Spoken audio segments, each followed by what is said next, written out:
आप देख रहे हैं सिटी इंडिया न्यूज चैनल, हक की आवाज।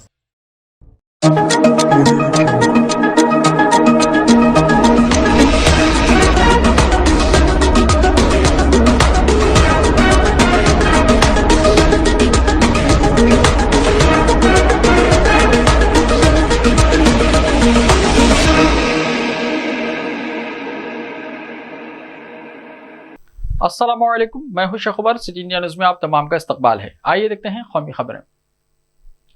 बेटी की जान बचाने के लिए जंगली खंजीर के सामने डट गई मां, बच्ची बच गई, मां जान बहक। छत्तीसगढ़ के कोरिया जिले में वाक़ जंगलात में इंसानों और जानवरों के दरमियान खूनरेजी लगातार जारी है। इसी ज़िमन में एक मां अपनी बेटी को बचाने के लिए जंगली खंजीर यानी सुअर से लड़ पड़ी। खातून ने जंगली खंजीर का तकरीबन आधे घंटे तक मुकाबला किया। रिपोर्ट के मुताबिक 45 साल दवासिया बाई अपनी 11 साल बेटी सुनीता के साथ मिट्टी लेने के लिए करीबी गांव के खेत में गई थी, जहां मिट्टी खोदते हुए दोनों पर जंगली खंजीर ने हमला कर दिया। दवासिया ने अचानक हुए हमले के बाद अपनी जान की परवाह नहीं की और जंगली खंजीर के सामने डट गई। दोनों के दरमियान तकरीबन आधे घंटे तक जारी रहने वाली जंग में दवासिया की जान चली गई। ताहम दवासिया ने मिट्टी खोदने की कुदाल से खंजीर पर जो जवाबी हमला किए हैं, इसे वो भी बर्दाश्त ना कर सका और वो भी मर गया। खातून और जंगली खंजीर की मौत की खबर मिलते ही गांव वाले मौके पर जमा हो गए। ये वाकया कोरबा जिले के पासान थाना इलाके के तिलीमा रा गांव में पेश आया। वाकये की इत्तला मिलते ही महकमा जंगलात की टीम भी मौके पर पहुंच गई और जरूरी कार्रवाई शुरू कर दी गई। लाश को तहवील में लेकर पोस्टमार्टम के लिए भेजा गया, जबकि मुर्दा जंगली खंजीर भी उठा लिया गया है। गुजरात के वलसाड़ में फार्मा कंपनी में धमाका, आग लगने से 2 अफराद हलाक।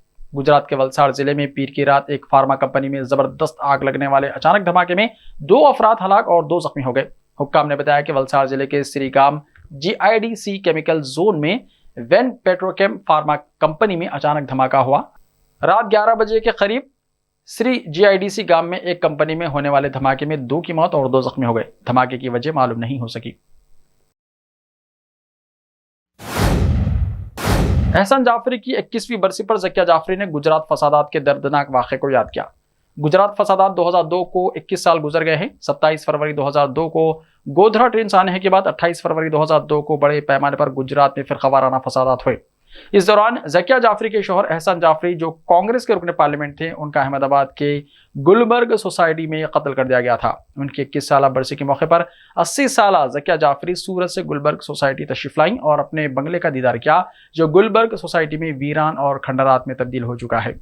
खंडरात में तब्दील अपने बंगले को देखकर उन्होंने अफसोस का इजहार किया। इस मौके पर उन्होंने कहा कि आज भी हम इस दिन को याद करते हैं जिससे हमारी रूह कांप जाती है और कर्बनाक वाक़े को याद करके हम तड़प जाते हैं, लेकिन अब तक हमें इंसाफ नहीं मिला।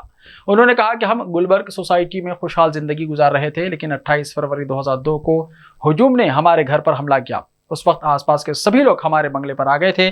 जाफरी साहब ने आला अफसरान से मदद तलब की, लेकिन किसी ने भी मदद नहीं की और यहाँ सभी को नजर आतिश कर दिया गया। उन्होंने मजीद कहा कि हम आज भी इंसाफ की लड़ाई लड़ रहे हैं। अब मैं काफ़ी ज़ईफ़ हो चुकी हूँ, चल भी नहीं पाती। मेरे साथ पुलिस प्रोटेक्शन रहता है, लेकिन फिर भी मैं इंसाफ के लिए कोर्ट जाती हूँ और मुझे पूरा भरोसा है कि मुझे इंसाफ मिलेगा। मल्लिकार्जुन खड़गे सिर्फ नाम के कांग्रेस सरबराह हैं, सब जानते हैं कि रिमोट कंट्रोल किसके पास है, वजीर आजम मोदी ने कहा। आज वजीर आजम नरेंद्र मोदी ने कांग्रेस सदर मल्लिकार्जुन खड़गे को लेकर गांधी खानदान पर तंज किया। उन्होंने कहा, मल्लिकार्जुन खड़गे सिर्फ नाम के कांग्रेस सरबराह हैं, सब जानते हैं कि रिमोट कंट्रोल किसके पास है। कर्नाटका के बेलगावी में एक जलसे आम से खिताब करते हुए पीएम नरेंद्र मोदी ने कहा, मल्लिकार्जुन खड़गे ने हर मुमकिन तरीके से आवाम की खिदमत की है। वो कांग्रेस के सबसे सीनियर लीडर है। मुझे कांग्रेस सदर की तौहीन देखकर मायूसी हुई। दुनिया जानती है कि रिमोट कंट्रोल किसके पास है। कांग्रेस सदर मल्लिकार्जुन खड़गे की सदारत में हाल ही में खत्म होने वाले पार्टी कन्वेंशन में वजीर आजम नरेंद्र मोदी ने तंज किया। उन्होंने कहा कि कांग्रेस के नए सरबराह मल्लिकार्जुन खड़गे सिर्फ नाम के कांग्रेस सदर हैं, सब जानते हैं कि रिमोट कंट्रोल किसके पास है।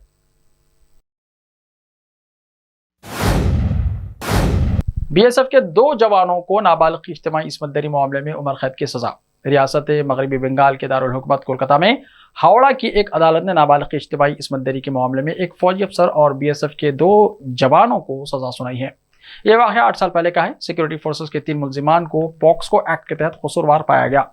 हावड़ा अदालत के जज सोरू भट्टाचार्य ने शवाहिद की बुनियाद पर पीर को कसूरवारों के खिलाफ उम्र कैद की सजा सुनाई और 1 लाख रुपए का जुर्माना भी आयद किया। इसके अलावा एक और फौजी एहलकार को मुजरिम करार देकर 10 साल कैद की सजा सुनाई गई है। साथ ही 1 लाख रुपए जुर्माना भी आयद किया गया।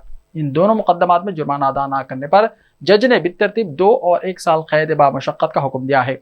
इस वाक़े को 27 दिसंबर 2015 को अंजाम दिया गया था। इस वक्त मुतासरा की उम्र 13 साल थी। शिमला में खाई में गिरा ट्रैक्टर, 2 की मौत। शिमला जिले के ठेउग सब डिवीजन में पीर की आधी रात को एक ट्रैक्टर हादसे का शिकार हो गया। रात 12 बजे के करीब ट्रैक्टर बेकाबू होकर खाई में गिर गया। ट्रैक्टर में 2 अफराद सवार थे और दोनों की मौके पर ही मौत हो गई।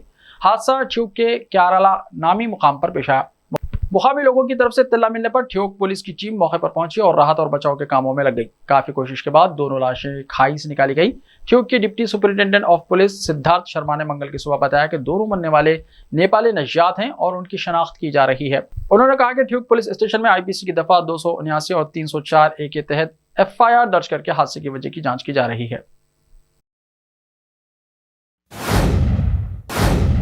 दिल्ली शराब पॉलिसी घोटाला, डिप्टी CM मनीष सिसोदिया ने क्या सुप्रीम कोर्ट से रुजू, CBI तहकीकात और गिरफ्तारी को किया चैलेंज।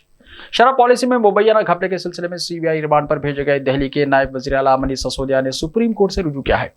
सिसोदिया ने सुप्रीम कोर्ट में अपनी गिरफ्तारी और CBI की जांच के तरीक़ेकार को चैलेंज किया है। रिपोर्ट के मुताबिक सुप्रीम कोर्ट ने सिसोदिया की अर्जी पर समाअत करने पर रजामंदी जाहिर कर दी है। मामले की समाअत आज सहपहर होगी। याद रहे कि मनीष सिसोदिया को CBI ने इतवार 26 फरवरी को दिल्ली हुकूमत की शराब पॉलिसी में मुबैना घपले के सिलसिले में गिरफ्तार किया था। CBI ने इन्हें पीर को राउज एवेन्यू कोर्ट में पेश किया, जहां से उन्हें 5 दिन की CBI हिरासत में भेजा गया। केजरीवाल हुकूमत ने 17 नवंबर 2021 को राजधानी दिल्ली में नई एक्साइज पॉलिसी को लागू किया था और दावा किया था कि नई पॉलिसी से माफिया राज खत्म हो जाएगा। जुलाई 2022 में दिल्ली के उस वक्त के चीफ सेक्रेटरी ने इस मामले में LG यानी लेफ्टिनेंट गवर्नर VK सक्सेना को रिपोर्ट पेश की थी। इस रिपोर्ट में एक्साइज पॉलिसी में गड़बड़ी के साथ ही नायब वज़ीर आला मनीष सिसोदिया पर शराब के ताजरों को नाजायज फायदा पहुंचाने का भी इल्जाम लगाया गया। इस रिपोर्ट की बुनियाद पर CBI ने 17 अगस्त 2022 को केस दर्ज किया था और 26 फरवरी यानी इतवार को सिसोदिया को गिरफ्तार कर लिया। ऐसे ही ताज़ा तरीन खबरों के लिए देखते रहिए सिटी इंडिया TV। तो मिलते हैं कल, तब तक के लिए अपना ख्याल रखिए। अल्लाह हाफिज।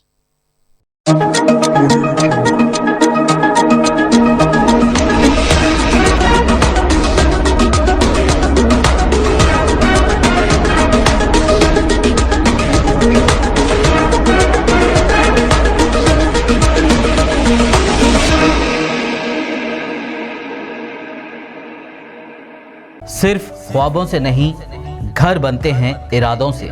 MS techno and company builders and developers लेकर आए हैं एक नया प्रोजेक्ट, साबेरीज Umar enclave super deluxe construction.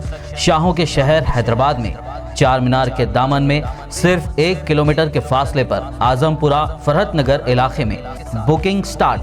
मजीद तफसीलात के लिए रब्त करें 9959023786 9959023786 9581528002 9493854625।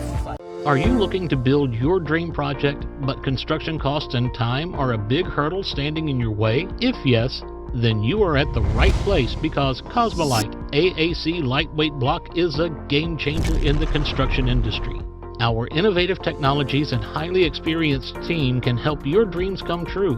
With our proven strategies, Cosmolite AAC block cuts down the requirements of steel and cement by 20%, saving 30% on construction costs and reducing construction time by 25%.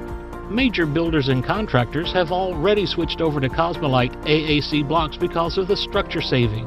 Acoustic insulation, faster construction, lightweight, waterproof workability and flexibility, earthquake resistance and pest resistance. Cosmolite is all set to emerge as South India's most preferred brand in AAC lightweight block. So, what are you waiting for? Let's build with Cosmolite and stay happy, because we don't only build structures, we build happiness. Cosmolite, light up your life.